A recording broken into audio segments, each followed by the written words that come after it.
My mom left my little sister with me at 18 and never returned.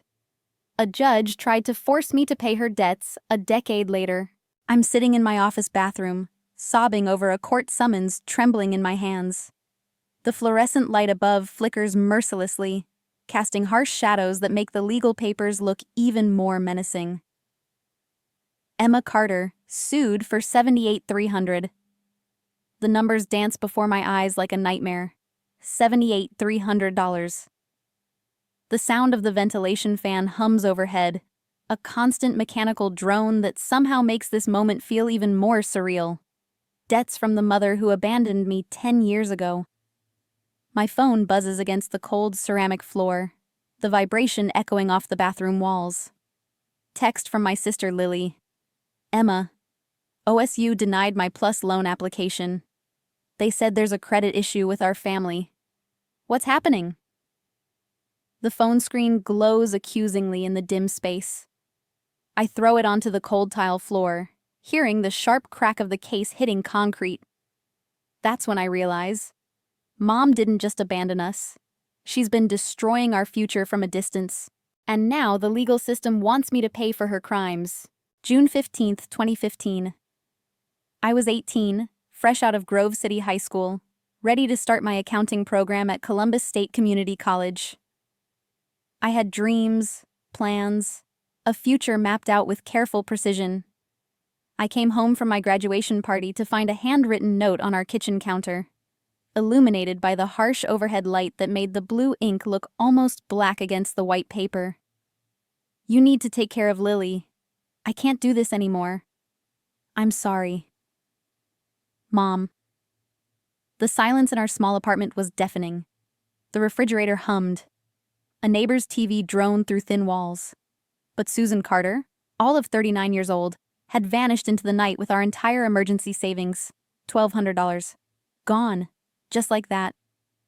She left me with my 8-year-old sister and $340 in my checking account, the bank statement still sitting on the counter like an accusation.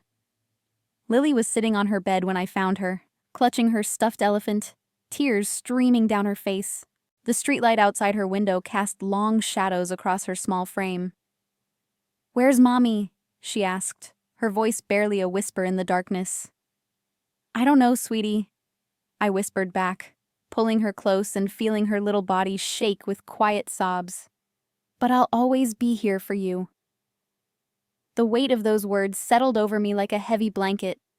I had no idea what always being here would actually cost me, or how prophetic that promise would become. The next morning, reality hit like a freight train. Rent was $650 for our tiny studio apartment in Near East Side Columbus. Utilities, groceries, gas for the beat-up 2003 Honda Civic Mom left behind. It all added up to way more than my part-time Kroger job could cover, so I did what I had to do. I took a second job serving tables at Bob Evans, working days at Kroger for $9.50 an hour, and nights slinging coffee and pancakes for $7.25 plus tips. Between both jobs, I managed about $1,200 a month. After rent, we had $550 for everything else. Food, utilities, gas, Lily's school supplies, everything two people need to survive. I lived on ramen noodles and peanut butter sandwiches so Lily could have real meals. I shopped clearance racks and thrift stores. I watched every penny like my life depended on it, because it did. The worst part wasn't the financial struggle. It was the constant fear. In July 2015, Franklin County Children's Services showed up at our door. Sarah Mitchell, the caseworker, was kind but firm. "Emma, you're only 18. Are you sure you can handle raising a child?" I had to prove stable income, safe housing, reliable childcare. One misstep and Lily could disappear into foster care. We might be separated forever. That fear kept me awake at night, drove me to work harder, sacrifice more. College? Forget it. My dreams of becoming a CPA were indefinitely deferred. Social life? What social life? While my friends went to parties and dated, I was helping with homework and attending parent-teacher conferences. But here's the thing. Lily thrived. Despite everything, despite our tiny apartment and secondhand clothes and dinner sometimes being cereal, she was happy. She was safe. She was loved. And that made every sacrifice worth it. Years blurred together. 2016, 2017, 2018. Work, sleep, repeat. Gradually, life stabilized. In 2019, I managed to start taking classes part-time at Columbus State while still working. It took me 4 years to finish what should have been a 2-year degree, but in 2023 I finally graduated with my associate's degree in accounting. Henderson & Associates CPA hired me as a staff accountant for $52,000 a year. For the first time in almost a decade, I could breathe. Lily was 16, thriving in high school, planning for college. I even started dating Derek Williams, a sweet software developer I met at a coffee shop.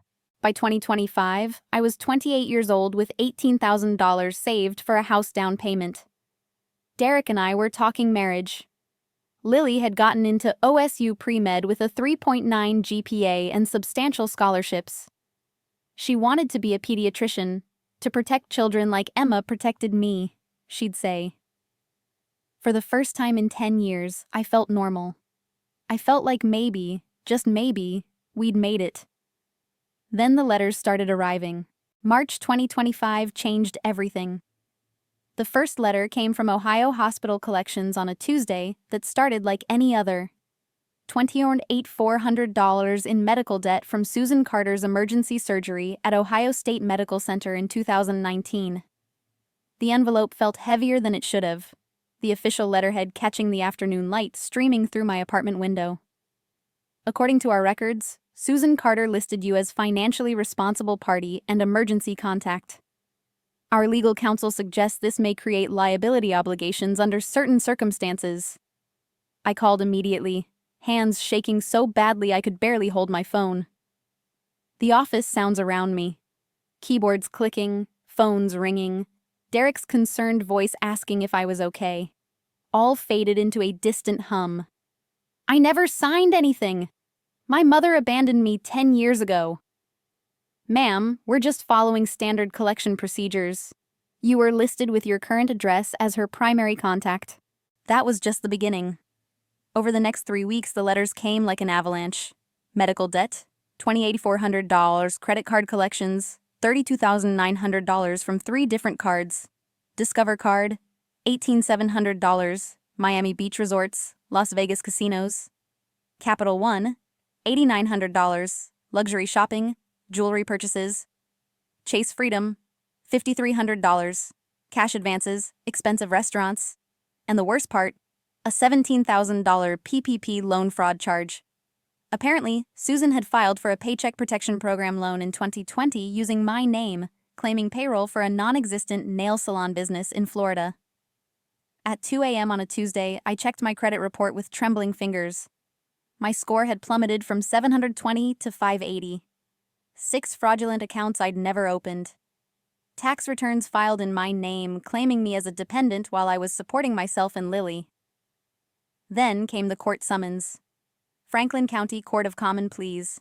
Case number CV 2025-003847. Midland Funding LLC was demanding $78,300. All the debts plus interest and collection fees. I had 28 days to respond or face default judgment and potential wage garnishment of up to 25% of my salary. Everything I'd worked for was crumbling. Derek's worried voice. Emma, $78,000 debt would disqualify us for a mortgage. I'm worried about our future. My boss, Michael Henderson, pulled me aside. Emma, I'm hearing rumors about legal troubles. This could affect your pending promotion. And Lily, breaking my heart. Emma, OSU denied my PLUS loan because of family credit issues. Without it, I can't afford housing next semester. I hired a private investigator named Tom Bradley for $150 a day to find Susan. What he discovered made me physically sick. Susan Carter was living as Linda Martinez in a $14,500 condominium in Tampa Bay. She worked as a nail technician earning $32,000 a year, but her social media showed vacations, casino visits, expensive jewelry. She had a partner, Carlos Gutierrez, and seemed to be living quite comfortably. Bank surveillance footage showed her using a fake Emma Carter ID to open accounts. Signature analysis revealed forgery on 18 different documents. My phone GPS data proved I was in Columbus when Emma was supposedly shopping in Florida. The realization hit me like a physical blow. She didn't abandon us out of desperation. She abandoned us to start over with a new identity, keeping mine as a backup credit line. I was never her daughter. I was her insurance policy. I sat in attorney Jessica Morgan's office with Derek holding my hand and a $400 consultation fee burning a hole in my carefully managed budget. Emma, Midland is misinterpreting liability laws, Jessica explained. You have strong defenses based on abandonment and identity theft, but this will be expensive and complex. We're looking at $18,000 to $22,000 in legal fees over 4 to 6 months. Success probability is about 85% if our evidence holds up under scrutiny. Derek squeezed my hand. Emma, I've watched you sacrifice everything for Lily. Now it's my turn to sacrifice for our future. Here's $12,000 for the legal fund. Michael Henderson at my firm quietly advanced $8,000 against my salary.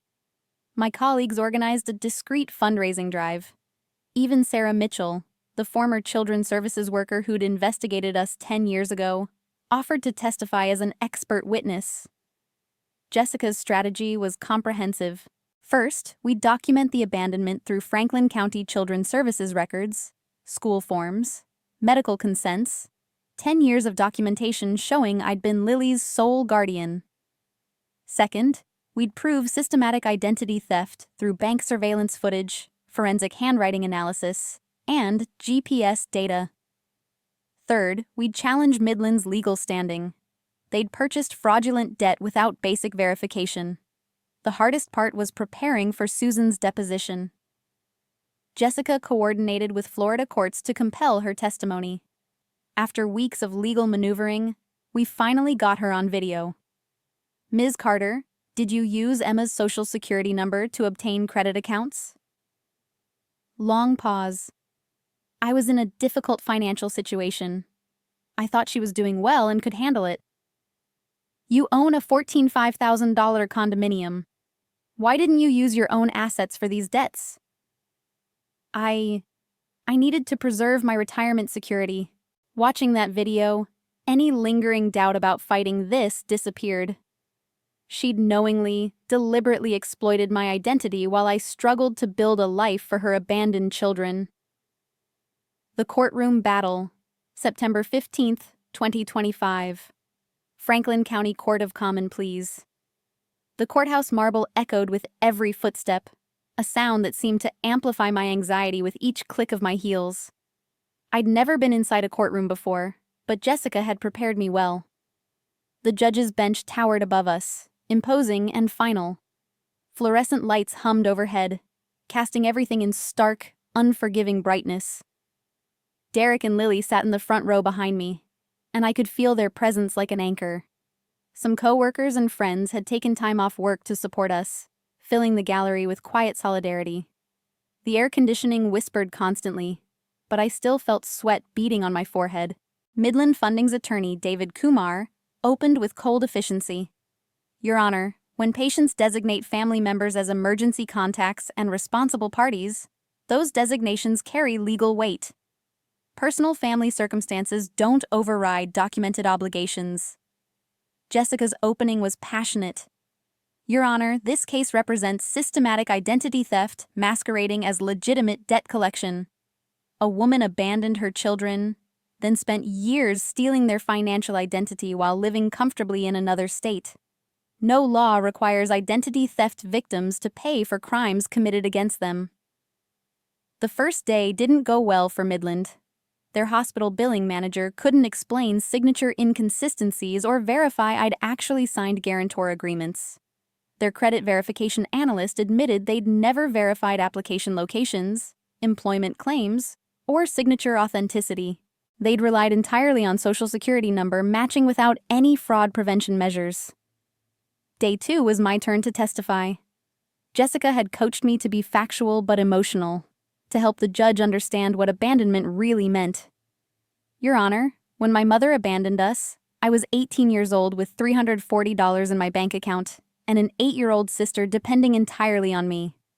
I worked 2 jobs, lived on ramen noodles, and gave up my college dreams to ensure Lily had stability. For 10 years, I wondered if I had somehow failed her, if that's why she left. I hoped maybe someday she'd return and explain. Instead, I discovered she had been invisibly present all along, stealing my identity, exploiting my credit, financing her comfortable lifestyle while I struggled to build a life for my sister and myself. She didn't abandon us once. She's been systematically exploiting us for years. We presented the bank surveillance video showing Susan using fake Emma ID. Forensic handwriting analysis confirmed systematic signature forgery. GPS and phone records provided irrefutable proof I was in Columbus during every instance of Florida fraud. Dr. Sarah Kim, a clinical psychologist, testified about abandonment trauma. Parental abandonment creates lasting psychological damage. Holding Emma financially responsible for her abandoner's fraudulent actions would constitute institutional re-traumatization. CPA Thomas Wright, our forensic accountant, calculated that I'd provided over $18,000 in documented child-rearing expenses across 10 years, far exceeding any reasonable expectation of filial responsibility. Susan's video deposition played like a confession. Her stammering admissions, her casual justifications, her complete lack of remorse. It all painted a clear picture of calculated exploitation. In closing, Kumar made one last desperate attempt. Your Honor, while the circumstances are unfortunate, some level of financial responsibility may exist based on the documentation we've presented. Jessica's closing was powerful. Your Honor, Midland Funding purchased fraudulent debt created through systematic identity theft, then sued the victim without conducting basic verification. Emma Carter built a loving family through extraordinary sacrifice. She deserves legal protection, not further victimization. Justice demands complete dismissal. Judge Patricia Williams deliberated for what felt like hours, but was probably only minutes. The silence in the courtroom was absolute. Even the air conditioning seemed to hold its breath. Every small sound was magnified. Papers rustling, someone shifting in their seat, the distant hum of traffic outside. Finally, she looked up from her notes, and her voice cut through the tension like a blade. After careful review of all evidence and applicable law, this court finds no valid basis for defendants' liability. These debts were created through systematic identity theft. Defendant Emma Carter bears no financial responsibility. The court grants defendant's motion for dismissal with prejudice. Furthermore, the court refers concerns about plaintiff's collection practices for appropriate review. The words hit me like a wave of relief so powerful my knees nearly buckled. The courtroom erupted in quiet applause from our supporters. A sound like gentle rain after a drought. Derek and Lily embraced me as tears of relief streamed down my face, and I could finally hear my own heartbeat over the rushing in my ears. Thank you, Your Honor. Justice has been served. The victory in court was just the beginning of our recovery. Within months, everything started falling into place in ways I'd never dared hope.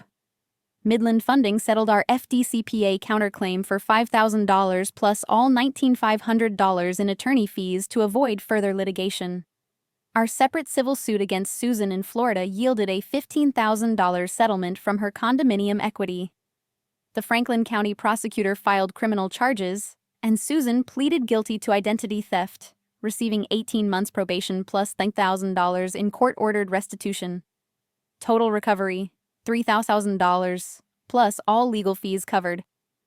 Our house down payment fund grew from $18,000 to $48,000. My credit score bounced back to 748.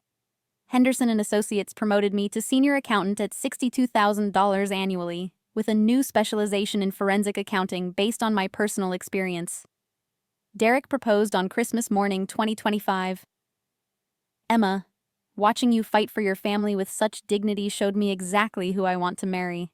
You're the strongest and most principled person I know. Lily's Plus loan was approved after my credit restoration, and she received additional merit scholarships totaling $12,000 annually. She maintained her 3.8 GPA in OSU's pre-med program, still determined to become a pediatrician, to protect children like Emma protected me. The healing wasn't just financial. Therapy with Dr. Sarah Kim helped me process years of misplaced guilt and abandonment trauma. I learned to set boundaries. Susan's letters from probation were returned unopened. I established a legal no-contact order. Forgiveness, I realized, was for my peace, not her benefit. We created new traditions. Instead of Mother's Day, we celebrated Sister's Day annually. I started volunteering with Franklin County Children's Services and established a modest scholarship fund for foster children pursuing higher education. Speaking engagements about identity theft prevention brought in extra income while helping other victims. 1 year later, September 15th, 2026, exactly 1 year after our court victory, Derek and I were married at Bluestone Event Venue in Columbus. 130 guests included Jessica Morgan as co-maid of honor, Judge Patricia Williams, Henderson and Associates colleagues, Franklin County Children's Services workers, and close friends who'd supported us through the nightmare. My wedding vows reflected how far we'd come. Derek, 1 year ago I was fighting for my financial survival and my family's future. But I wasn't just fighting against debt. I was fighting for the right to build a life free from my past. Thank you for believing that future was worth fighting for, and for wanting to build it alongside me. Lily's maid of honor toast brought tears to everyone's eyes. Emma taught me that family isn't determined by DNA. It's defined by who shows up, who fights for you, and who builds dreams with you. 10 years ago, our mother abandoned us. But Emma didn't just become my guardian. She showed me what unconditional love looks like. By October 2026, our new life was everything I'd dreamed of during those dark years of struggle. We owned a 3-bedroom ranch in Worthington, purchased with our $48,000 down payment. Lily was thriving in her junior year of pre-med, consistently making Dean's List. I'd advanced to senior forensic accountant, earning $68,000 annually, with a growing consulting practice helping other identity theft victims at $75 per hour. My article, Legal Remedies for Financial Identity Theft, was published in the Ohio CPA Journal, and I'd built an emergency fund of $25,000 for genuine emergencies this time. We were planning our first real family vacation to Disney World. On our wedding night, I reflected on the journey that brought us here. I used to think family meant obligation and sacrifice. Tonight I learned family means people who choose you daily, who fight alongside you, and who celebrate your victories. Lily chose to trust me at age 8. Derek chose to fight for our future when everything seemed hopeless. I chose to build something beautiful from what we inherited. Susan Carter abandoned her children to start over. In response, we created an extraordinary life without her. The greatest victory isn't defeating her in court. It's realizing we never needed her approval or presence to build something meaningful. A message of hope. If you're facing unfair family financial obligations or have been victimized by identity theft from someone you trusted, know this. You have legal rights and remedies available. Your past doesn't define your future. Your response to it does. Document everything. Seek qualified legal counsel. Build your support network. And remember, you're not alone in this fight. Sometimes the family we choose is stronger than the family we were born into. Sometimes the greatest act of love is refusing to be victimized twice by the same person. 10 years ago, I thought my mother's abandonment was the worst thing that could happen to us. Today, I realize it was the beginning of our real family story. One built on choice, commitment, and unconditional love rather than biology and obligation. The mother who left us taught us we didn't need her. The mother who tried to destroy us from a distance taught us we were stronger than her worst intentions. And in the end, justice wasn't just about winning in court. It was about claiming the right to build our own future, free from the crimes and choices of others. We didn't just survive, we thrived. And if we can do it, so can you.